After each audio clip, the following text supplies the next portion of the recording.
All right. I welcome all of you to the 10th web talk in our America Decides 2020 series on the presidential election. Well, the big day is finally here, the day we've all been waiting for weeks, months, and some of you maybe even for years.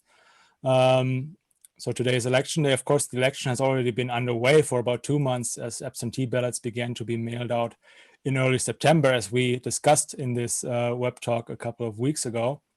But that is also the topic that we will be addressing in more detail today. The manner in which this election has been conducted in the midst of a pandemic and the myriad of ways in which some political actors have tried to make it more difficult to vote. It's a topic that goes well beyond just tonight. It's a topic of vital importance. After all, the cornerstone of any democracy is the right to participate in free and fair elections. But whether that actually still applies to the United States today is something that we will be discussing over the coming 75 minutes. We will also, of course, address some of the questions related to counting the votes. Will we by tomorrow morning know who the next president is going to be? Or will legal challenges delay the outcome of the election? And all of this is, of course, also far from a far-fetched scenario, as this year's presidential race is the most litigated one in American history, with legal challenges related to the electoral process and counting the votes still ongoing. And for this, I'm very excited to welcome tonight's guest, Esther T from the Max-Plack-Institut for Foreign and International Criminal Law in Freiburg.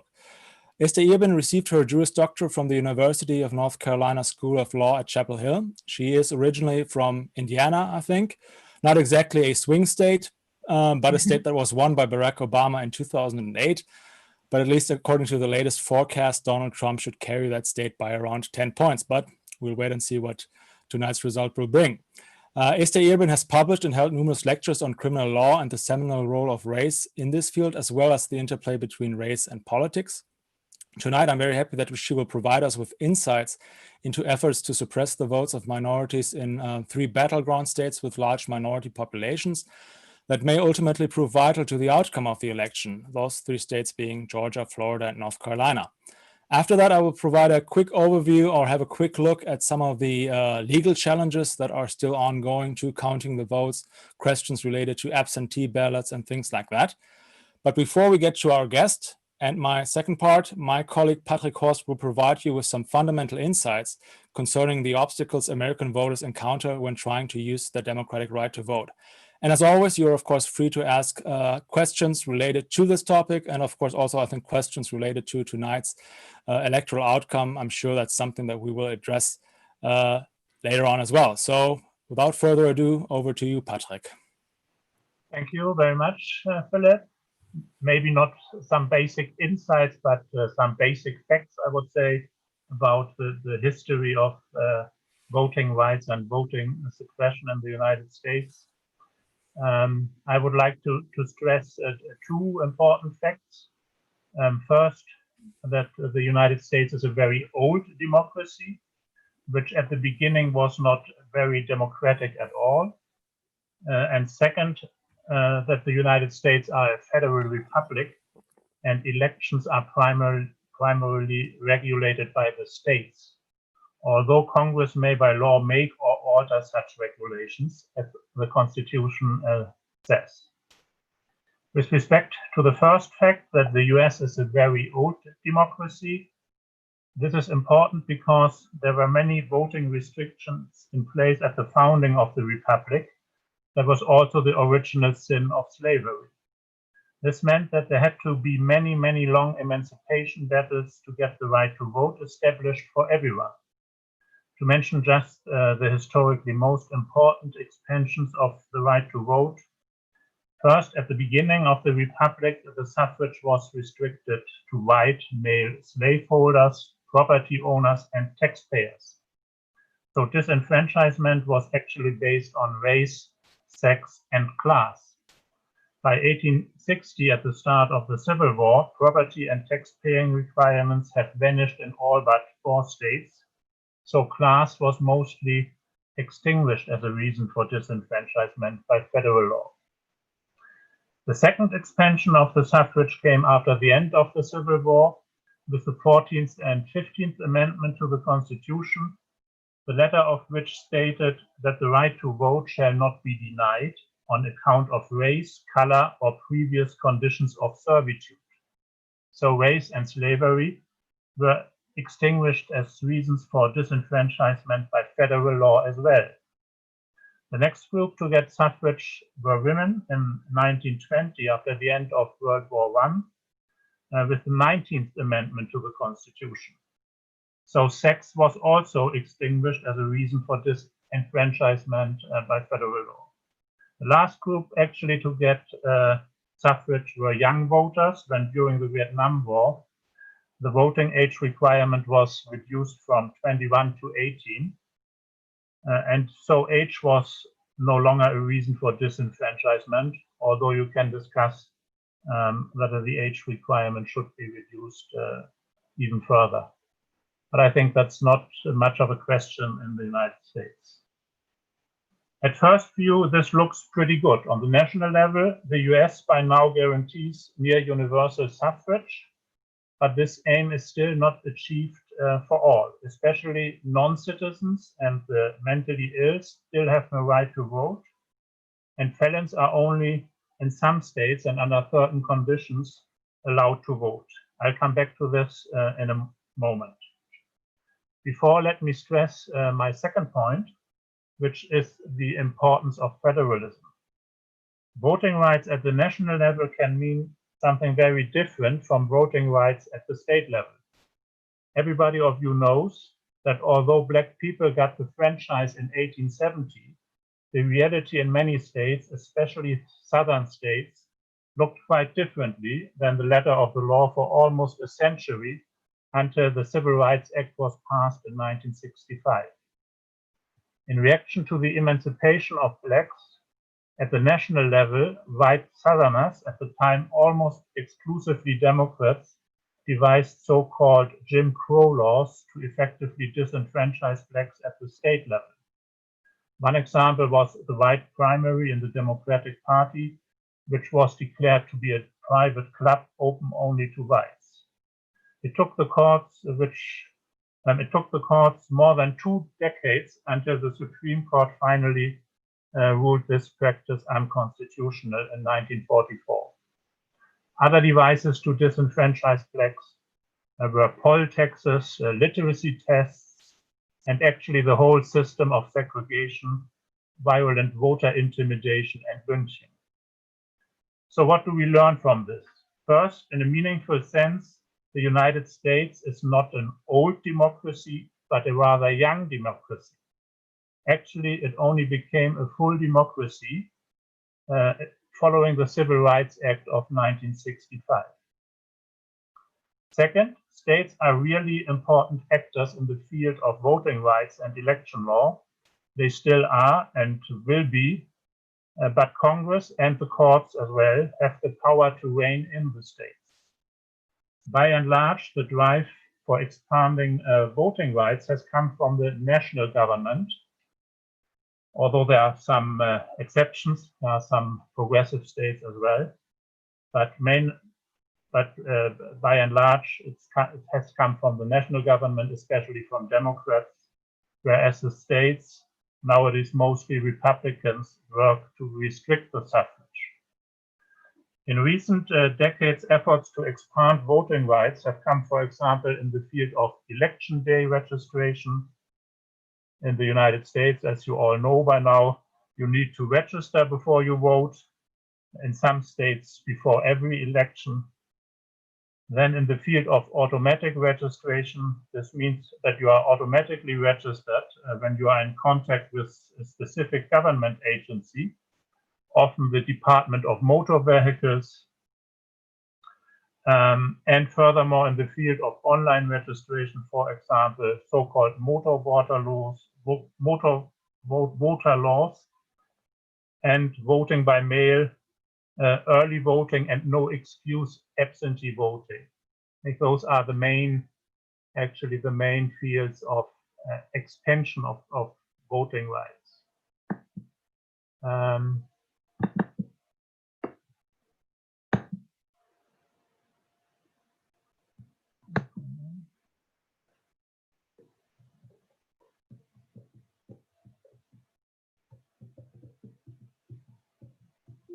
Okay, here you can see in this figure There are 43 states and Washington, D.C. at the moment that offer in-person early voting.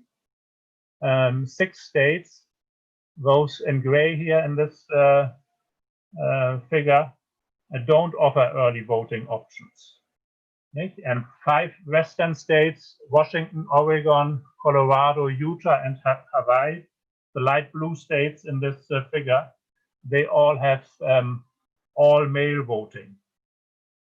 In this case, every eligible voter is sent a ballot that can be returned by mail or dropped off at a voter center or a drop box during this pandemic. Republicans are way more skeptical than Democrats to liberalize voting rules because they rightly fear that most of these new voters will vote Democratic and not Republican. So since the early 2000s, there has been in fact a backlash in Republican-controlled states against further liberalizing voting rights. This backlash accelerated after the 2010 midterm elections, when Republicans won unified control in 20 states, has most prominently taken the form of voter ID laws. As you can see in this table here,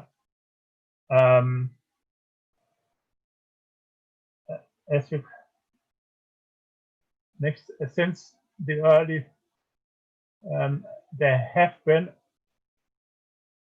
only 14 states. 20 years ago, in 2000, there have been only 20 states actually that had voter ID laws, or 14 states in 2000, 14 states, and this increased over time. So in 2016, the number had increased to 33, and this year, that's not in this table here, 35 states require some form of voter ID. These voter ID laws differ in the burden that they lay on voters. In states with a strict photo voter ID law, those are the dark green ones, for example, Wisconsin, Indiana, Kansas, Tennessee, Mississippi, and Georgia. You have to show a photo ID, and voters without the applicable photo ID card must vote on a provisional ballot and then take additional steps after the election to verify their ID. There are also non-strict voter ID laws in 12 states that require a photo. Maybe that is more clearly laid out in this table here. Non-strict means that you can vote provisionally and election officials take care of the verification of your ID afterwards. You don't have to do it on your own. 17 states, the right column in this table, require an ID without photo, strict or non-strict. The larger argument that Democrats and voting rights groups make against these voter ID laws is that they disproportionately discriminate against minorities. Systemic racism is not limited to law enforcement agencies, but can be found in all government agencies. Now, my last point, the felony vote, which also discriminates disproportionately against minorities, even more so against Blacks than Hispanics. In Wyoming and Tennessee, that the dark blue states here in this figure, the felony disenfranchisement rate among African Americans is above 20%. In 9 other states, still rather dark blue, among them the battleground states of Arizona here, and Florida also, the rate is between 10 and 20%. There are only 2 states in the United States, the gray ones here in the Northeast, Maine and Vermont, that allow all felons, even prisoners, to vote. 17 states, as you can see on the next slide in the second column, disenfranchise only prisoners.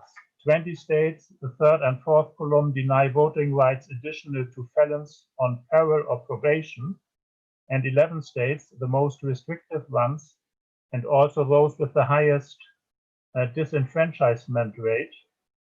In the far right column, those 11 states here, Alabama, Arizona, and also Florida among them, they are the most restrictive ones. And they bar all felons and also all or some ex-felons from voting. Among them, Florida is especially noteworthy because in 2018, voters in the Sunshine State passed a constitutional amendment to restore voting rights to all ex-felons. 1 year later, Republicans in the state legislature restricted voting rights for ex-felons that still had to pay some restitution, fees, and fines. The modern version of the old unconstitutional poll tax, or so at least some voting rights advocates thought, but far from it. This year, the US Supreme Court ruled that the Florida law is in accordance with the Constitution, which disenfranchises up to 900,000 ex-felons in Florida. If, I have to add, Michael Bloomberg doesn't bail them out in time. But even without that, there are at least 900,000 ex-felons in Florida allowed to vote this year, which were not allowed in 2016 and 2018. As you can see here in this slide. In 2018, 6 million African Americans were disenfranchised. This year, there are only 5 million. And this near million is actually those ex-felons in Florida.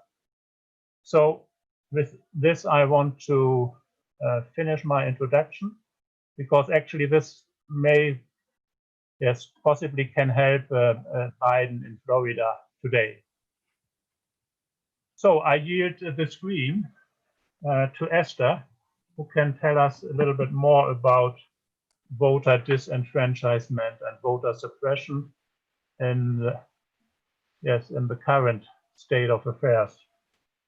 Okay.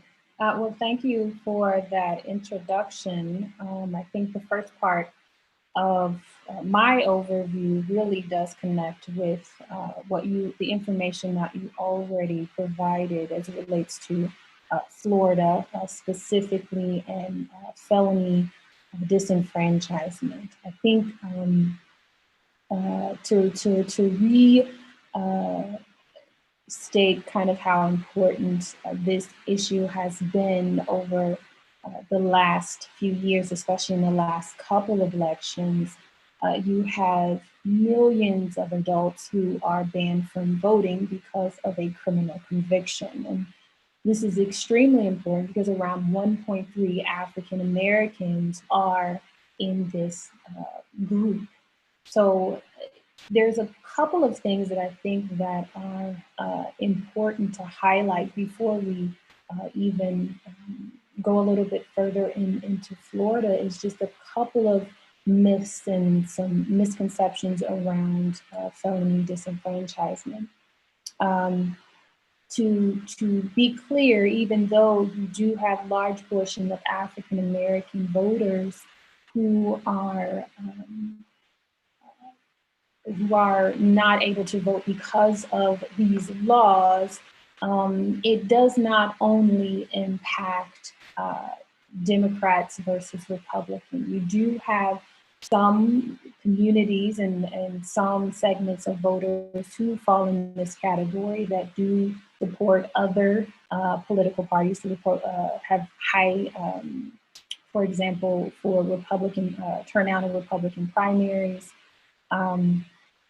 You have, for example, in one election, you had about 1/6 of ballots cast in the 2016 Republican primary, were from 6,000 inmates in Puerto Rico, which is connected to the US. And you also have studies that show that former inmates in Florida, while you have 87% of Black voters registered as Democrats, you had also registration was about 40% Republican, 34% Democratic, and 26% unaffiliated. So it's not even just an issue that is important for partisan politics. It really does focus on the right. It should focus on the right for American citizens to vote, especially after they have served their sentence.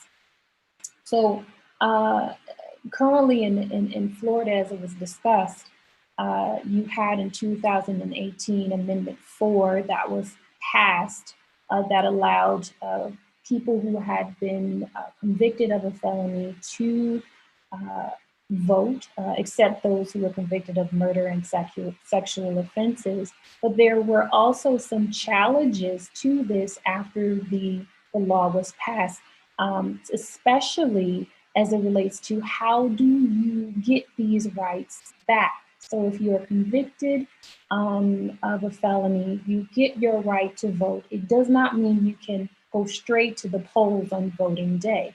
There are certain fees and processes that have to occur before you are able to get this right back. And this became a conflict. So you had some individuals or many individuals that had to go through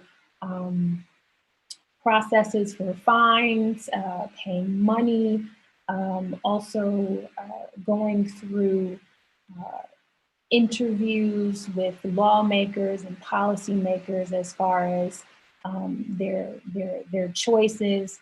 And this has been explored as also a form of further disenfranchising individuals. So even though you have the right to vote after the law says you can, the processes and the hurdles to vote are very reminiscent of the way that they were during the civil rights time, when you had poll tests, when you had certain fees and fines.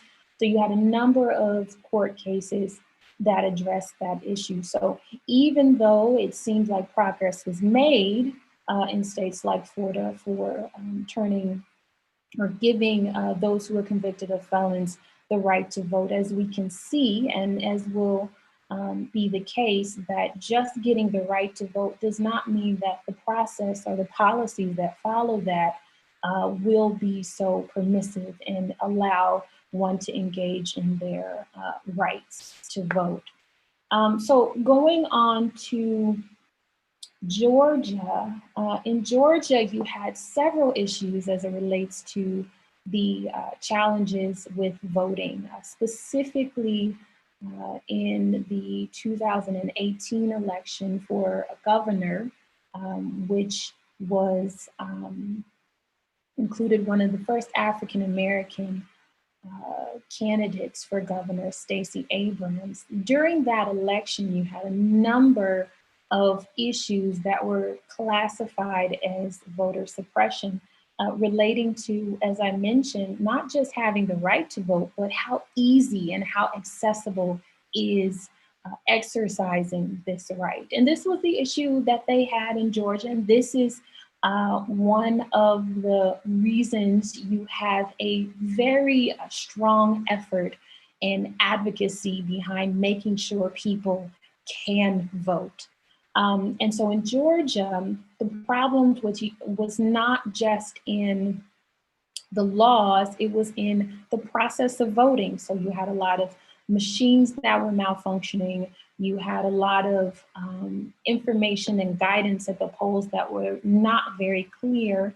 And Stacey Abrams believed that the person behind it was the now Governor Kemp of Georgia, in which she dedicated a lot of her time and legal knowledge, because she's also an attorney, into solving some of these issues that occurred in Georgia. And then also we saw that you had polling sites that were locked. And as a result of this, in Georgia and in North Carolina, which I will talk about a little bit more, you had polling times that were able to be extended because of some of these issues and delays. But from that, Stacey Abrams and some other advocates in Georgia started a program, an organization called Fair Fight.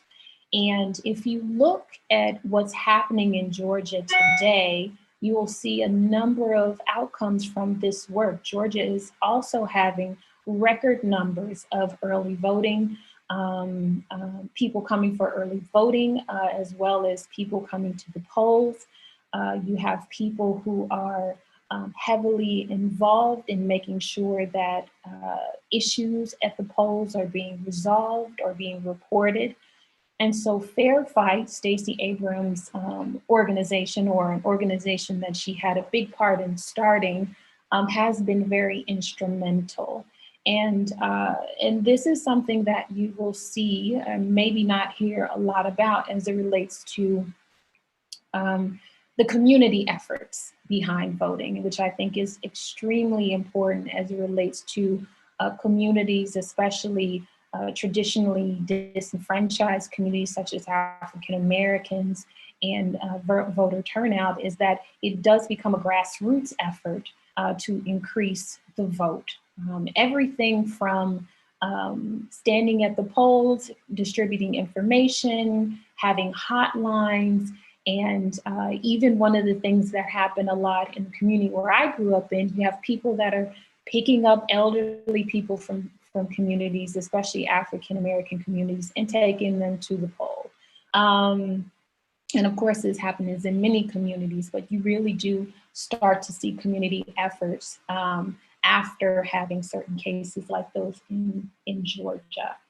And now we can talk about North Carolina. And North Carolina also has a history with voting enfranchisement and voter suppression, not just with problems of the polls, but as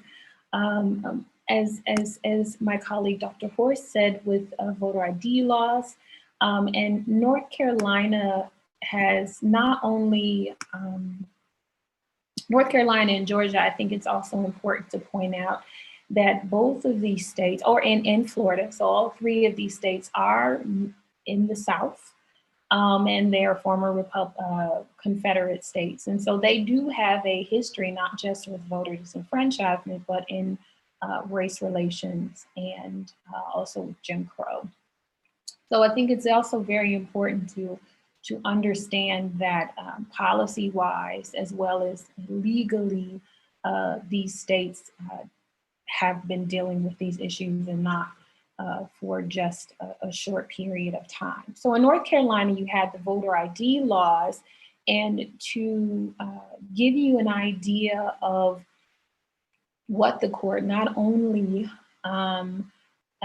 in a few years ago in 2017 ruled, but also more recently, is that these voter ID laws were, even in looking at the information from the legislature, it seems as though they had more of a discriminatory intent.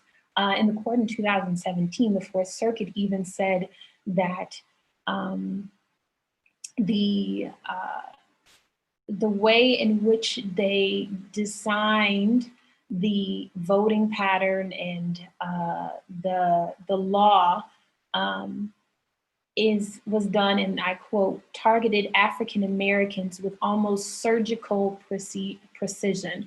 So basically, the data that they requested as far as drawing the lines of the districts and the areas of where these laws are based upon were done targeting African Americans in the state, and so this was an issue. They also eliminated same-day registration, out-of-precinct voting, and pre-registration of high school students. And the data connected to these patterns that show that these things were more likely connected to African American populations in the state, which tend to vote overwhelmingly Democrat. And so also African Americans make up about 1/5 of the voting population in North Carolina. And so the more recent case earlier in 2020 also found that there was some discriminatory intent with new voter ID law.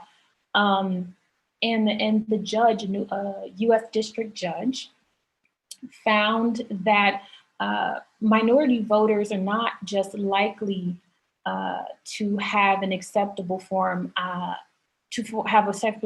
ID, but that the legislator excluded photographic ID that could have greatly reduced that discrepancy. And so not only with voting patterns and patterns of behavior, but also what form of ID African Americans are likely to have in states like North Carolina, especially in states with a history of Jim Crow, of slavery, and the access, especially with large rural populations, being able to access a driver's license or a photo ID can be very, very difficult for these populations. And so when looking at the laws, the judge wrote that the effect of them really did highlight some of the issues that African American populations tend to have more than other voters in the state.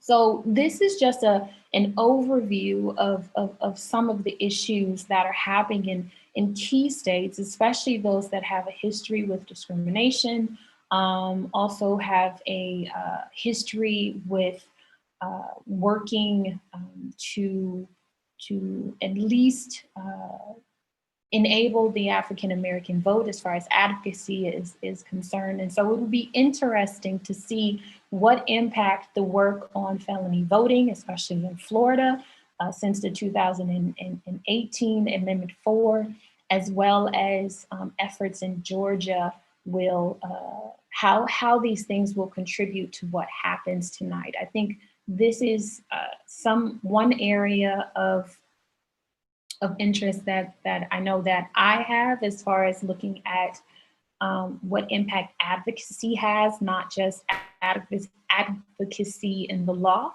but also community efforts will have in helping increase the vote in some of these traditionally disenfranchised populations. So thank you for your time, and I pass it over to my colleague. Thank you very much, Esther, for those insights. And I'm sure we will get back to the topic as well later on, the question of really targeting specific parts of the population. Once again, a reminder to everybody who's watching, you can ask your questions via the F&A button. So by all means, ask anything related to what you've already heard, and perhaps also other factors, what kind of impact these laws are going to have on the outcome tonight. Now, before we then perhaps get to your questions, I wanted to top things off by talking a bit about the litigation that we see taking place right now, and that we've already seen in the previous weeks related to stopping people from voting. And first of all, I wanted to show you a quick video, actually, which I hope you will be able to hear, because I think it perfectly sums up the sort of conservative or Republican mindset with regards to voting and participating in elections. So this is a comment that was made by Paul Weyrich, a leading figure of the Christian conservative right in the early 1960s, in the early 1980s rather. And just a quick video or just listen to what he has to say. Now, many of our Christians have what I call the goo-goo syndrome. Good government. They want everybody to vote. I don't want everybody to vote. Elections are not won by a majority of people. They never have been from the beginning of our country, and they are not now. As a matter of fact, our leverage in the elections, quite candidly, goes up as the voting populace goes down.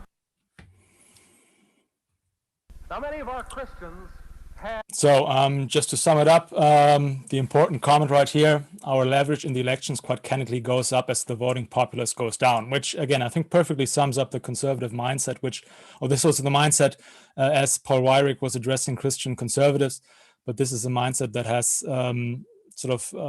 become more expanded among Republican voters in general, this belief that if you increase turnout, you will disproportionately help the Democratic Party because the people that will turn out are minority voters, poorer voters, and this kind of helps explain some of the things that we've already heard, the obstacles on the way to the ballot box.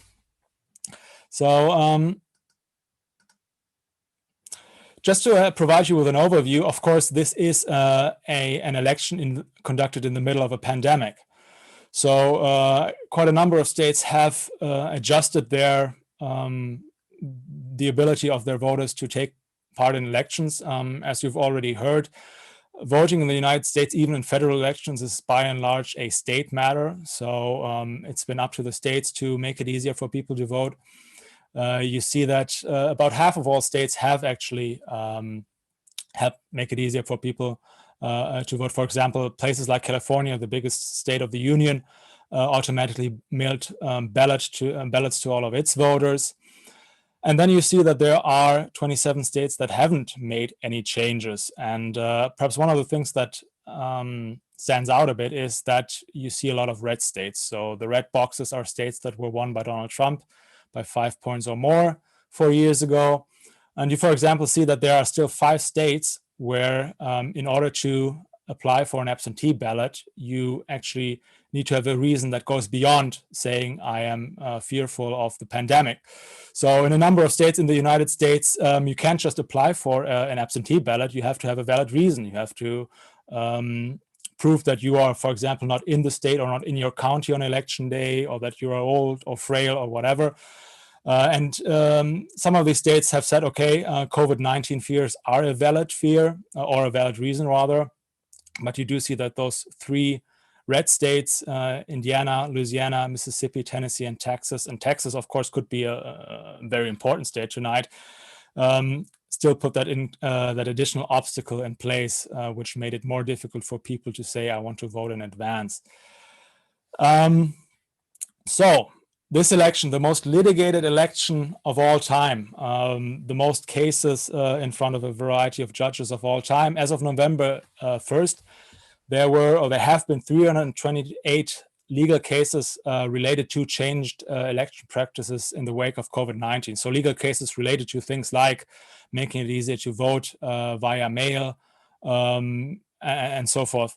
A couple of examples that I wanted to cite. For example, one of those issues in a place like South Carolina is that you have to have witness signatures on absentee ballots. That was one of the things that was initially thrown out, but then a judge said no. It's perfectly valid to have this as a precondition, that somebody needs to essentially sign off and say yes, I say that the person that signed this absentee ballot is actually the person that is on the ballot. Obviously, in the middle of a pandemic, that's something of a challenge. I mean, if you have COVID-19, you don't necessarily want to invite a witness to your home that can sign off on your absentee ballot. The question, and this really made headlines over the previous week, when can ballots be received? Is it enough if ballots are postmarked before election day, before November 3rd, and they can then arrive in election offices on November 4th or 5th? Or do they have to be received until November 3rd? In other words, if the United States Postal Service acts a bit more slowly, then obviously you could face a bit of a challenge, because even if you mailed your ballot a week in advance or something like that, maybe it'll arrive too late. So there have been different rulings on this, depending on the state and the lawsuits that you saw. I think in Wisconsin, the ruling now was that ballots have to be received until November 3rd. Another question is something like naked ballots. This made headlines related to Pennsylvania.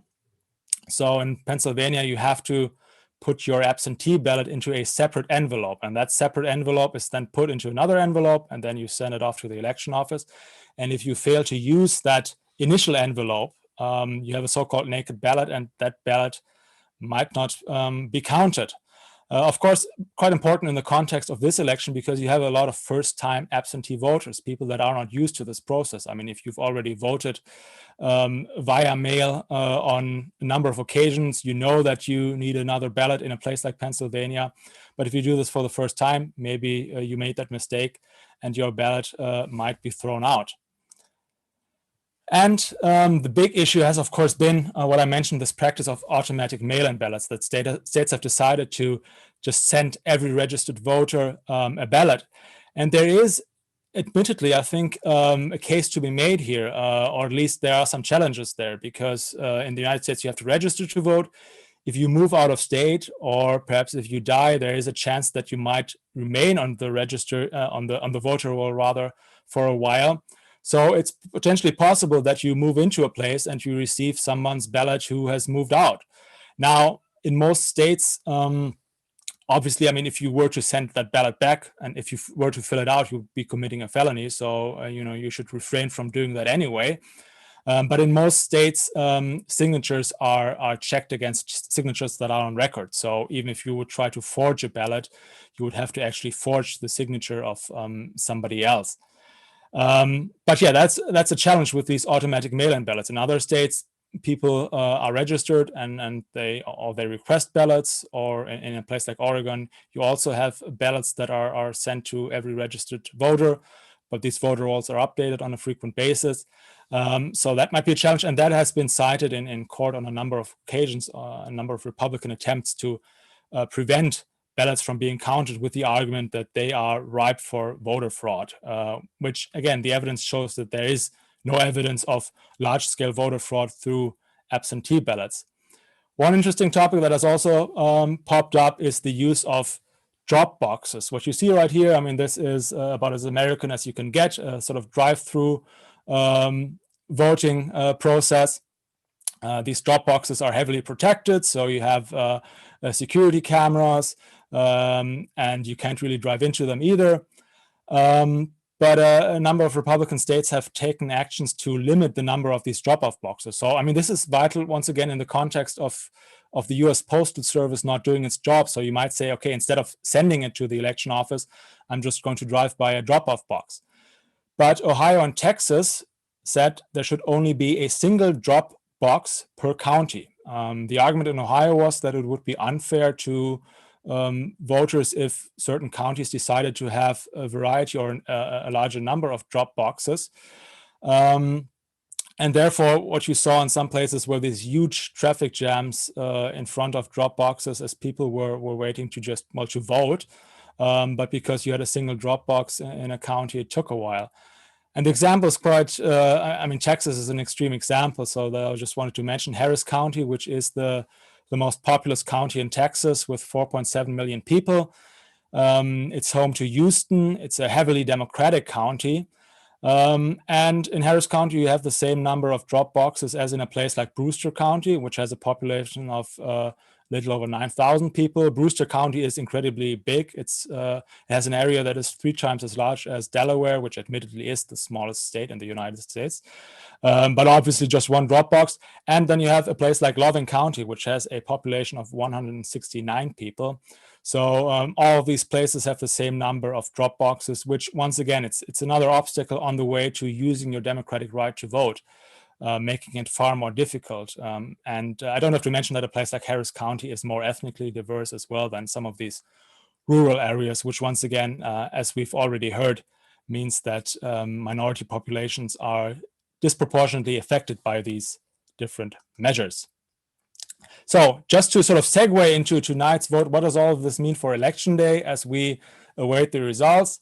One issue that might pop up is, what about election results tonight? So there are some states which say we only count our absentee ballots afterwards, or first of all, we're going to count the ballots that are handed in on election day. And the problem right there is, as you can see, Biden supporters were far more likely to say, I want to vote early or vote by mail. So it is possible, depending on what kind of results we're going to see tonight, that Donald Trump might, at least in the early count, take a lead in places like Pennsylvania, or as has been mentioned, a place like Florida perhaps, or Georgia, and that he could then say, well, I've won. You know, this is the election day count.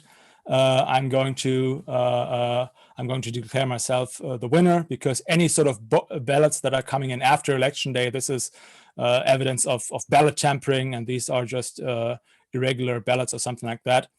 And of course, as he has said on a number of occasions, Donald Trump has really tried to delegitimize the electoral process for a number of months now, stating that the only valid count is the count on November 3rd. Again, there's no reason for this. You know, if people obviously vote via mail and they vote in late October, they have just as much a reason to have their ballots counted as anybody else.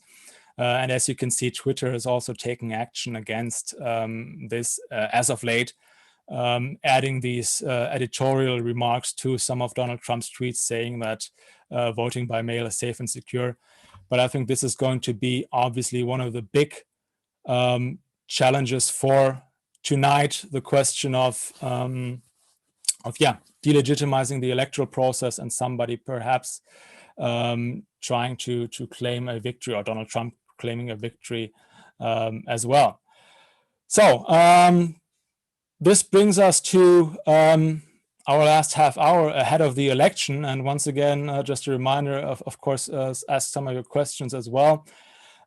We've received a first question, which relates to the Supreme Court's role on voting rights. And Molina Butnik asks, I was wondering how Amy Coney Barrett joining the Supreme Court impacts voting in the future. That technically Republicans could enforce beneficial changes in voter practices even if they do not hold the public support anymore, and thus remain in office either way. So Ms. Irvin, I mean, what would be perhaps your take on this? Do you think the Supreme Court will act as a brake on enfranchising additional voters? That in other words, the Supreme Court will help Republicans and their sort of measures in these voting wars? Yeah, I think that is a really good question. As it relates to the Supreme Court and justices, as all judges should be, it should not matter what, they should be deciding nonpartisan.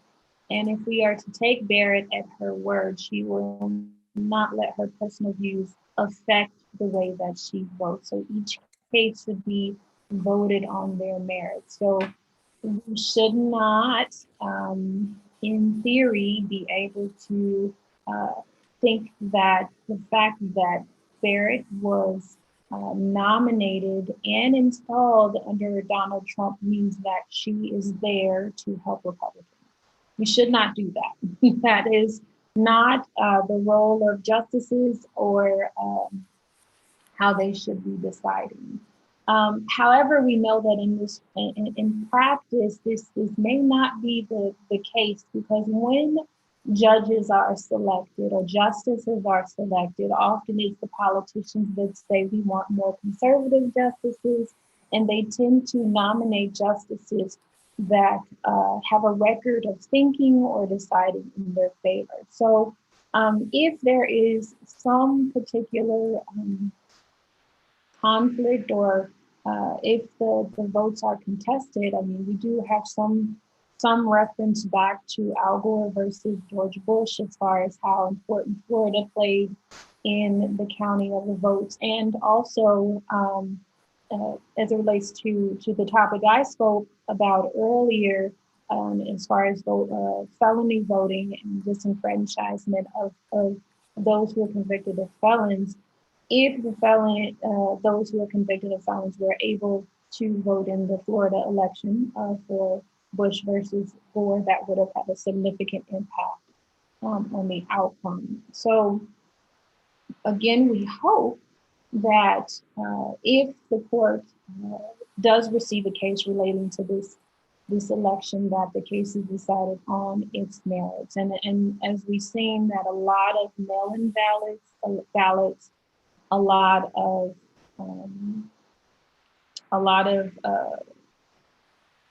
of opposition to, for example, the the drive up is, as you said, Dr. Adorf, is very American, the drive-through voting.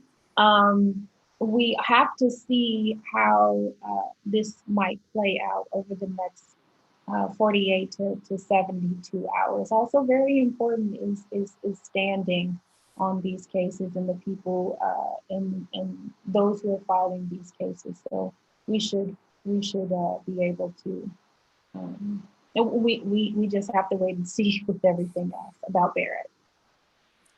Yeah, and I mean, related to the drive-through voting, the Republicans in Texas sought to have I think about 120,000 votes delivered in these drive-through boxes, sought to have them thrown out, but a judge has intervened and at least for the time being said that these votes from Harris County can be counted or should be counted, and we'll wait and see if this moves on to another court. So perhaps, Patrick, I mean, what would be your take? There's one big fear that's usually cited, that the Supreme Court will somehow keep Donald Trump in office. What would be your interpretation? Do you think the Supreme Court will act as an independent arbiter, or is there a genuine threat that Donald Trump has installed a group of lackeys that will just support whatever he does? Just your microphone, just as... Yeah, there we go. Good. I mean that it depends. I mean, there are certainly some decisions that even conservative judges or justices on the Supreme Court here must actually judge in the interests or in the way that it actually advantages Democrats. Sometimes the arguments of Republicans are kind of not very rational, and sometimes they are even crazy. I mean, in this respect, this example in Texas, for example, these 130,000 votes. I mean, these drop boxes are actually installed by the county, I think, and there was actually the okay of the election officials in the state. So there was no reason actually to say these votes or these ballots have to be thrown out. And so the decision, I think, was very clear by a Republican court and the federal court, then the appellate court. Although they were Republicans on this court, they had to decide for Democrats. And so certainly it will be difficult for the Supreme Court to decide pro-Trump, because the arguments are sometimes not really convincing. I mean, the most important issue, I think, will be in Pennsylvania, where the issue is if ballots can be counted longer than election day. I mean, the state law now says that you can count ballots with 3 days that come in 3 days after election day, and that may be the issue, and that may be also the issue that will go until or up to the Supreme Court. And there, I don't know actually how the Supreme Court will decide. I can also imagine that they will decide against Trump. I mean, Roberts has decided against Trump in this case in Wisconsin, which was 4-4. If there was the vacancy, and Amy Coney Barrett was not yet confirmed. And actually, I don't know how she will decide. We have to wait.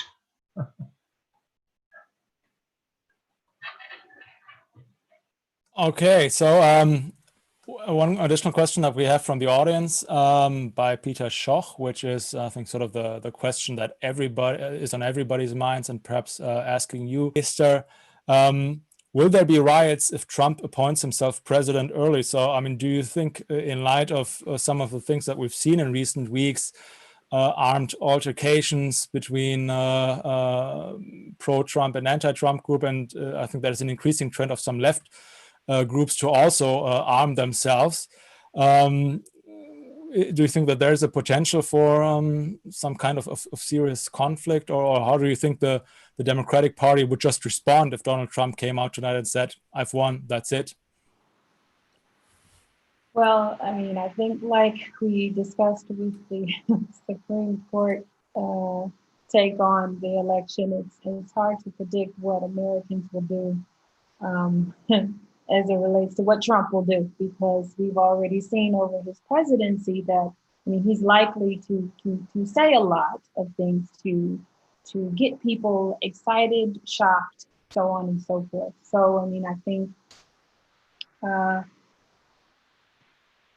it will be interesting to see what Trump actually says, and then how people will respond. In the past, I think it's also important to kind of look at this term riots and what actually happens when it comes to the riots that we've seen in the US over the last months.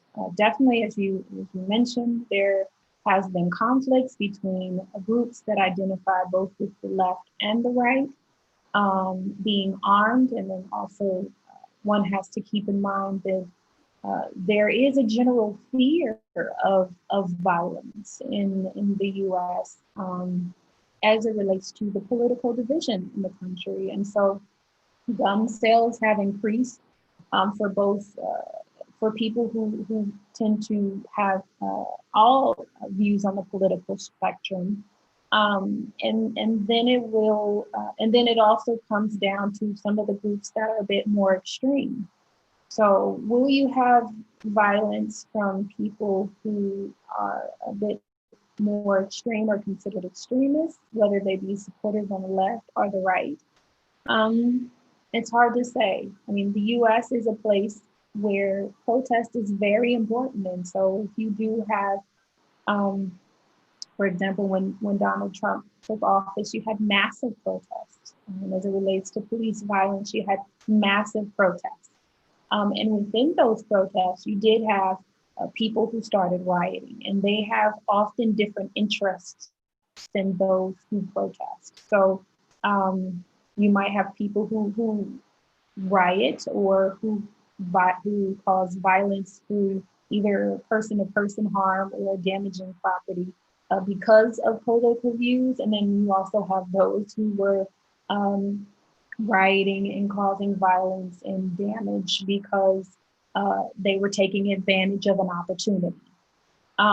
So it may be the case that you do have protest for sure, because we will, if we are a country that embraces protest and expression of disagreement with the government and government action. If Trump declares an early win, and this is not the process that it has been done in the past, people will show their dissatisfaction. But to say that there will be riots, I think it just depends on how people come together.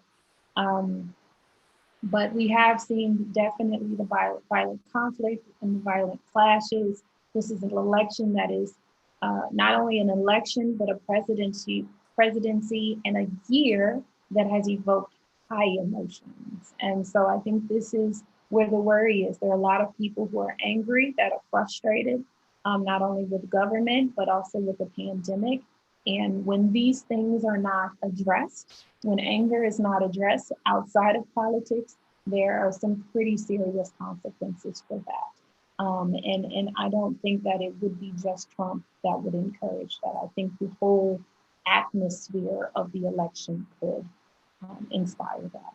Yeah, and I mean, there are some worrying pictures, at least you see the boarded up stores in Washington, D.C. and New York City. I don't think that was necessarily done in past elections. So that's always kind of worrying when you see the capital of a democracy boarding up places in the city in anticipation of potential or violent conflicts. So Patrick, you wanted to also mention something? I've read a foreign affairs article today, or I haven't read it, but I have seen the headline, and the headline is, maybe this is one of the most secure elections in recent history in the United States. So this is kind of another perspective, but maybe an interesting one, that the awareness actually that it could come to riots and so on is actually very high in all sides. Or election officials are actually aware of this. Civil society is aware of this. Politicians are aware of this, and governors are already readying their national guards. I've read, and the civil society, there are many initiatives actually who try to de-escalate if there are conflicts or violence at the polls. So there are many initiatives from reverends, for example, or from democracy groups. I think there are not only Republicans that send their poll watchers to the voting places, but also Democrats and civil society organizations. So I'm actually quite optimistic that it won't come to riots or so. Well, a question that I might pose to both of you, depending on who wants to answer. Gerhard Kessler asks, in the US presidential election in 2000, the voting machines for the in-person vote were criticized as technically outdated and open to voter fraud. Are today's voting machines better prepared to prevent voting fraud? I mean, either one of you perhaps, have measures been taken? Because I remember that not too long ago, you had these electric machines without a paper trail, which always caused a bit of anger. So, have measures been taken or undertaken to improve these voting machines? Well, I think it depends on the state. Go ahead. I think in nearly every election, not only 2000, there was this Diebold. There was the complaint or the idea that Republican actually had some connections to these enterprises who produced these voting machines. And I think we had another example in 2004 in Ohio. There was also an issue with these voting machines. And I think it's still the case that those machines that are not producing paper trails, you really can't control them. And these owners of these machines, they actually don't want you to control it. Nick, there have been some actually attempts to what is the issue? Wahlanfechtung after the legal challenges in court. Yeah, they don't let you look into the interior of these machines. So actually, you yes, there will always be some mistrust, or if you don't have a paper trail. Yeah, I think this is important to note that, first of all, the instances of voter fraud in U.S. elections is extremely low. This is one of the things that has often been a conflict between kind of Republican claims as well as far as in courts and also in public discourse, is that should be high suspicion of voter fraud, but in reality and in practice, the instances of voter fraud has been very low. Then also, you do have voting places and polling places that have secured measures in place. From my personal experience, I was a precinct committee chairperson in Indianapolis, Indiana, when I lived there. So I was in charge of running and assisting with voting for a polling place. And so you do have paper ballots in case the machines do not work. You also have you do have poll watchers as well. So each party that is represented assigns someone to come, or 2 or 3 people to come to to the polling place to sit and watch. So when I was in this position, I was working with the Democratic Party, and then we had people from the Republican Party there at the polling places to watch as well. And so you do have paper ballots, you have a quick access to people to someone to come and repair the machines. And so you have specific places or specific processes in order in case something goes wrong. Now, this could also be very overwhelming if you have an increased voter turnout. So again, like I said, it depends, like I started to say, it depends on the state. It depends on the investment of the election board.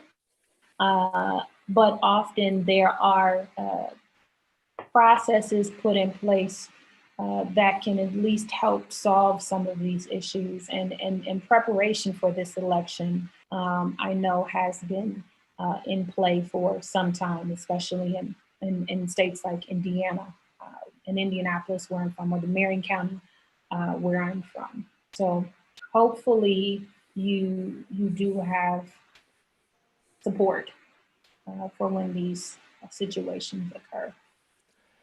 So that was something of a more upbeat answer. My question would be perhaps looking ahead into the future. I mentioned the quote by Paul Weyrich, this argument of we don't want people to vote because the more people vote, the worse off we are. So my question would be, I mean, we do of course see that Republican measures disproportionately affect minorities, and the minority population share will increase. So I'd be interested to hear from both of you. Do you think that these battles over voting rights, that we are sort of headed in a perhaps a more negative direction, that things will get worse before they get better, that in other words, Republican state legislatures will increasingly try to place more and more obstacles in the path of voters because of the demographic change of the country, that in other words, the more ethnically diverse the country becomes, the more obstacles Republicans need to place in front of the ballot box. So what would be your prediction there, perhaps? Ladies first. Thank you. I mean, I'm a German, I can, yeah. Maybe if I go first, I would actually maybe pose a question to you, because I mean, it's for me as a German or a European, maybe it's quite difficult to understand, like Philipp has said, how can a party and a large party, one of those two democratic parties in the United States with a small d, how can it really, yes, how can it be the strategy actually to suppress votes? I mean, I think it's quite clear that Republicans try to suppress votes, and they are actually, they think they are more successful when fewer people vote. I mean, that's not really democratic, and I don't get it, how a party can be so successful with these arguments in a democracy. That's and more so if the demographic changes. I mean, in the long run, this can't be really successful, and it shouldn't be successful. No, yeah, I think you're right. It shouldn't be successful to try to keep as many people from voting as possible. But if you would ask, I think, Republican legislatures, I don't think this is what they are trying to do, or that they would say that they are trying to do, especially connected to what we just said, because the intent was not stated to, except for what Paul Weyrich has said. And also thank you for introducing him, because he is one of the, in my opinion, most fascinating Republican strategists there are. He really has not only impacted the movement of the evangelical right, but he has also been extremely instrumental in criminal justice policy. especially in his creation and co-creation of ALEC, which is a criminal justice, or not criminal justice, but an association of business and legislatures that have designed a lot of criminal laws that have unfairly, in practice, unfairly disadvantaged minority voters or minority individuals. And so I think one of the things that this question brings out is the importance of state races and state elections and local elections, which is not often discussed. And I think this is something that Republicans understood a long time ago, is that if you want to impact federal elections, you focus on state elections, because a lot of times those state and local elections are where people don't normally vote, but you get a lot of power. So it's the state legislatures that write voting laws, and those voting laws impact who becomes president, who comes into the Senate, and just voting in general. And so I think there's a couple of things that Republicans are considering. Moving forward with the diversifying of the US, with you have the minority vote growing and the minority becoming the majority. Also, you have to think about voting blocks and not just minority versus majority, because if you think about voting blocks, then it gives you a little bit more information about who is voting and who votes for who. For example, one of the most important voting blocks this year is Asian Americans. And Asian Americans traditionally have not been encouraged to vote, given a connection between history and politics. But even within the Asian American community, you have Indian Americans that are also seen as a very powerful voting bloc, because economically, they become very important to the US economy. Politically, especially if they have connections to India, as far as voting attitudes and conservative attitudes there. There is a connection between those voters and Trump, and some significant Trump support in that community. But then also looking at Kamala Harris being an Indian American, her mother being Indian, her father being Jamaican American. You have another investment of interest into this election because of that, due to that voting bloc. Another voting bloc that's important to consider are Latin Americans, Latino Americans, Cuban Americans specifically tend to vote Republican in Florida elections. And so with the increase of minorities in the country, it's not so easy for one to say that this will be something that will disadvantage Republicans. You have Republicans in different states that might even be trying to diversify their base.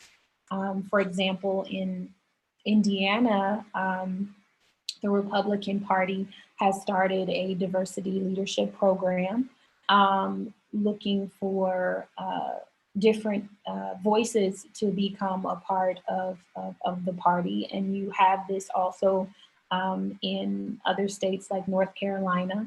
So you have, this is why I say when it comes to political party, it helps to be a little bit more specific and look at the details. And especially in minority communities, because minority communities are very different. Depending on their history, depending on their connection to American politics, you might find more support in surprising blocks of minority voters for the Republican Party than you might think for Democrats. Okay, well, we've almost reached the end of our talk, but obviously this being election day, I can't let both of you leave without a very short final prediction. So who's going to be the next president? First, once again, lady. I'll let you take that one. I'm not touching that. Okay. Well, Patrick. I go again. I'm with Joe Biden. I think he will win with a strong lead, 350, 360 electoral votes. And I think he will also take the Senate, or Democrats will take the Senate Yeah, Okay. 53, 55 seats in the Senate, and that's it. Okay, well, that's next week. We'll check and see if you are right or not. Thank you very much. First of all, once again, Esther, for your insights related to American politics and, of course, the fascinating topic